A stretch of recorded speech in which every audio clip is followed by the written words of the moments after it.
Family members আর friends সবাইকে encourage করবেন এসে যাতে দেখে আমাদের সিনেমাটা, ক্রিটিসাইজ করতে হোক, প্রেজ করতে হোক, সবই যাতে করে এবং জানায় সবাইকে। এটা আমরা আসলে খুব মন থেকে, খুব যত্ন নিয়ে, খুব ভালোবাসা দিয়ে কাজটা করেছি। তো ওই জায়গা থেকে আসলে আশাটা অনেক যে দর্শকের ভালো লাগবে। ভুল ত্রুটি হলেও জানাবে দর্শকরা যে ভুল হয়েছে, বা ভালো লাগলেও জানাবে। তো প্রত্যাশাটা অনেক আসলে কাজটা। অবশ্যই আবেগটা অনেক বেশি, এবং বাবা এই কাজটা নিয়ে খুবই আশাবাদী এবং খুব খুশি ছিল যখন আমার কাছে অফারটা আসে কাজের। কারণ মুক্তিযুদ্ধ বলে কথা, এবং হাসান আজিজুল হকের লেখা একটা গল্প। তো ওই দিক থেকে আসলে খুশি কাজটা করতে পেরে। চরিত্র আমি এখানে রাহেলার কিশোরী চরিত্র অভিনয় করেছি, এবং চরিত্রটা হচ্ছে, চরিত্র নিয়ে বলতে চাই, চরিত্রটা খুব গম্ভীর, বেশি অনেক চুপচাপ, বেশি কথা বলে না।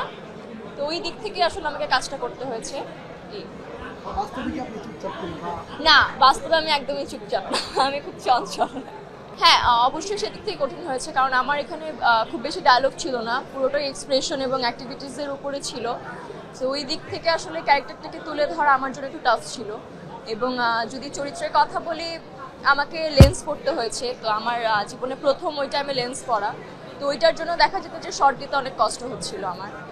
তো এই দর্শকদের জন্য এতটুকুই বলবো যে বাংলা সিনেমা দেখুন, বাংলা সিনেমার সাথে থাকুন, এবং আমাদেরটা যেহেতু মুক্তিযুদ্ধ নিয়ে একটা গল্প, আমি চাইবো সব তরুণীরা যেন সিনেমাটা দেখুক এবং জানুক মুক্তিযুদ্ধ নিয়ে সবকিছুই আসলে জানা উচিত। অবশ্যই আপনাদের ফ্যামিলি মেম্বার্স আর ফ্রেন্ডস সবাইকে এনকারেজ করবেন এসে যাতে দেখে আমাদের সিনেমাটা, ক্রিটিসাইজ করতে হোক, প্রেজ করতে হোক, সবই যাতে করে এবং জানায় সবাইকে।